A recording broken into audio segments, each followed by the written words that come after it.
there are big mansions, and then there is Biltmore. So enormous that its floor space is measured not in square feet, but in acres. This French-inspired chateau remains the largest privately owned home ever built in the United States. Yet the deeper you look, the more extraordinary it becomes. Today, we're tracing the story of how one Vanderbilt heir built what was, in many ways, a private world of his own. To understand Biltmore, you first have to understand the man behind it. George Washington Vanderbilt II was born into one of the wealthiest families in America. His grandfather, Cornelius Vanderbilt, had built a transportation and railroad empire that transformed the family's name into one of the most powerful of the Gilded Age. Yet George stood apart from many of his relatives. Rather than pursuing business, he devoted much of his time to reading, collecting art, traveling abroad, and studying different cultures. In 1888, at the age of 25, George visited Asheville, North Carolina. At the time, the region was gaining attention for its mountain scenery and mild climate. Like many wealthy Americans of the era, he came seeking a retreat from city life. But unlike most visitors, George saw something far greater than a vacation destination. Captivated by the beauty of the Blue Ridge Mountains, he began purchasing land south of Asheville. What started as a modest acquisition quickly expanded into an extraordinary undertaking. Parcel by parcel, George assembled an estate that would eventually encompass roughly 125,000 acres, making it one of the largest private landholdings in the region. Yet his goal was never simply to own land. George envisioned a place where architecture, art, and nature could exist together as a single composition. It would be a private retreat for family and friends, a showcase of culture and craftsmanship, and a home unlike anything America had ever seen. Turning that vision into reality would require two of the most celebrated designers of the age, and together, they would create one of the most ambitious residential projects in American history. For most people, acquiring 125,000 acres would have been the end of the story. For George Vanderbilt, it was only the beginning. In 1889, Vanderbilt turned to one of America's most celebrated architects, Richard Morris Hunt. Hunt was no ordinary designer. He had already created grand residences for some of the wealthiest families in the country and was widely regarded as the architect of America's Gilded Age elite. Yet even by his standards, this commission would be extraordinary. George did not want a typical mansion. He envisioned something inspired by the great French Renaissance chateau he had admired during his travels through Europe. These sprawling country residences, with their towers, steep roofs, elaborate stonework, and commanding presence, had long symbolized prestige and refinement. Vanderbilt wanted to bring that same sense of grandeur to the mountains of North Carolina. To shape the landscape surrounding the future home, he also enlisted Frederick Law Olmsted, the visionary behind New York's Central Park. Together, Hunt and Olmsted would form one of the most remarkable design teams in American history. As plans evolved, it became clear that this would be far more than a country retreat. The proposed residence would contain 250 rooms, cover 4 acres of floor space, and require an army of workers to bring it to life.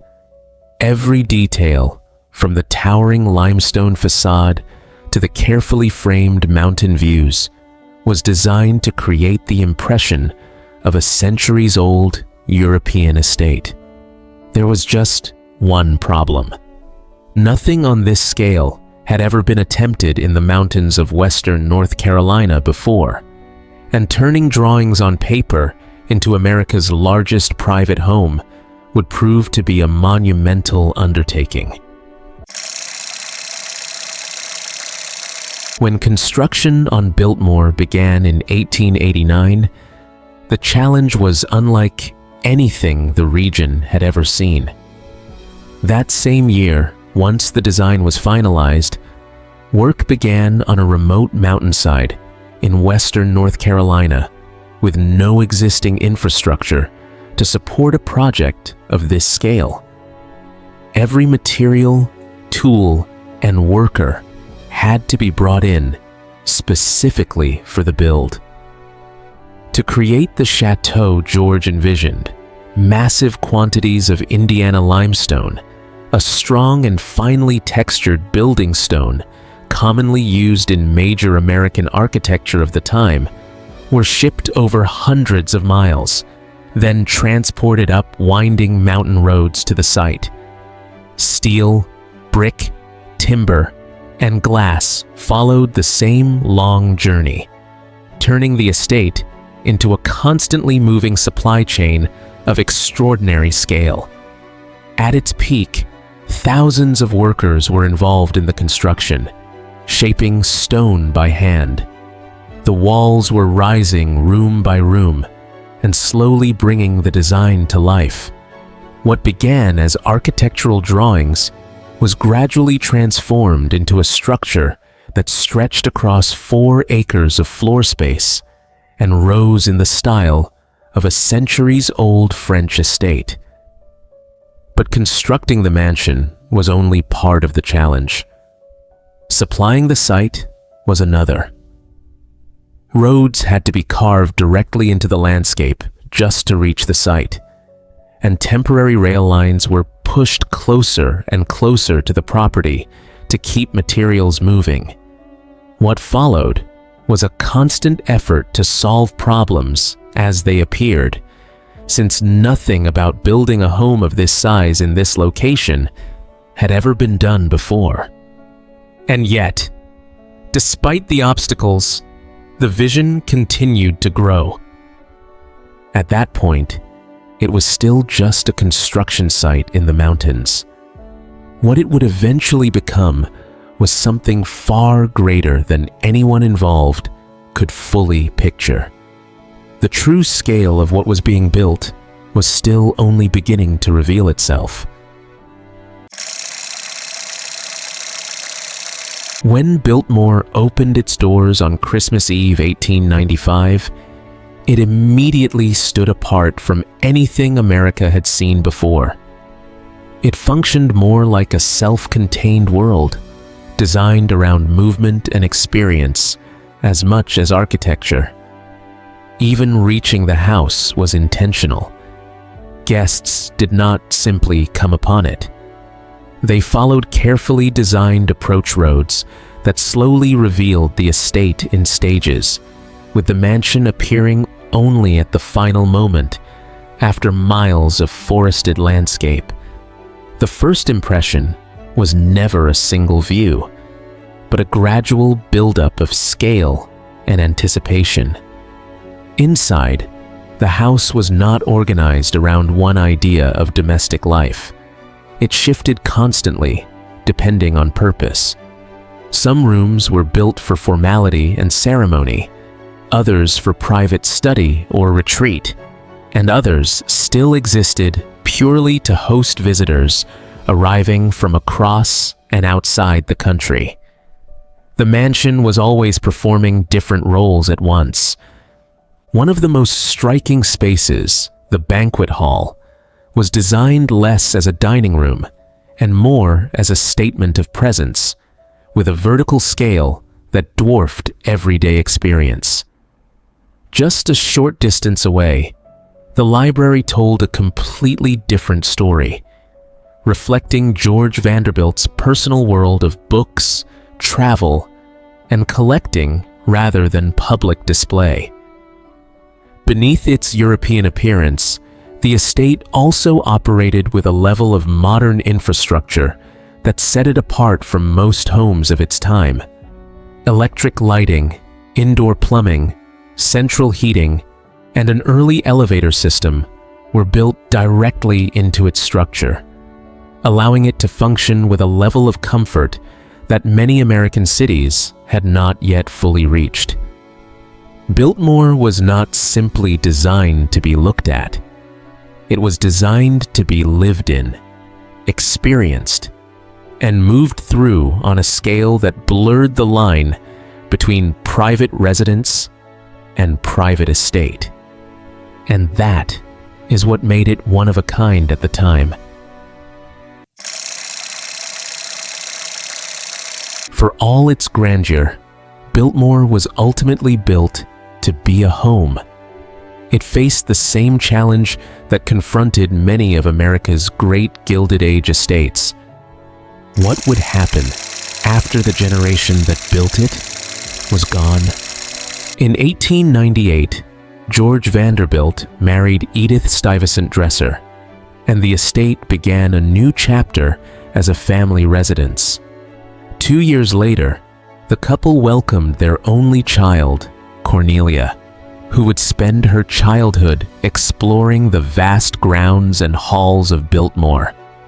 But that chapter was cut short in 1914, when George Vanderbilt died unexpectedly at the age of 51. The future of the estate suddenly became uncertain. Like many of the great Gilded Age mansions, the answer came largely through Edith Vanderbilt.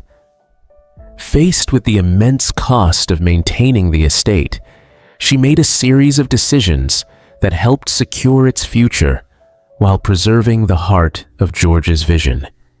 Those decisions proved critical. Over the following decades, many of America's grand estates were abandoned, demolished, or divided into smaller properties. Biltmore, however, endured. A major turning point came in 1930 when the estate opened its doors to the public. What had once been a private retreat for family and friends became a destination where visitors could experience one of the most remarkable homes ever built. More than a century after its completion, Biltmore remains family-owned and continues to stand as America's largest private residence. But while Edith helped preserve the mansion itself, another part of George Vanderbilt's vision was beginning a very different journey. Long before conservation became a national priority, George Vanderbilt was thinking about the future of the land surrounding Biltmore. The mansion may have been the centerpiece of the estate, but it was only one part of a much larger vision. Beyond its walls stretched gardens, farms, and vast forests that Vanderbilt believed should be both beautiful and productive. Working alongside Frederick Law Olmsted and other experts, he supported new approaches to forestry and land management at a time when much of America's woodland was being heavily harvested with little concern for sustainability. These efforts eventually led to the creation of the Biltmore Forest School, widely recognized as the first forestry school in the United States. After George's death, financial realities made it difficult to maintain the estate in its original form. In 1914, Edith Vanderbilt sold tens of thousands of acres of forest land to the federal government. Those lands would later become part of Pisgah National Forest, helping transform a private estate into a public resource enjoyed by millions. It is one of the most unexpected chapters in the Biltmore story. A project that began as the dream of one wealthy heir ultimately contributed to the growth of American conservation and the preservation of a landscape far larger than the mansion itself. If you enjoyed uncovering the history behind Biltmore, come with me to this next video for another remarkable journey through the past.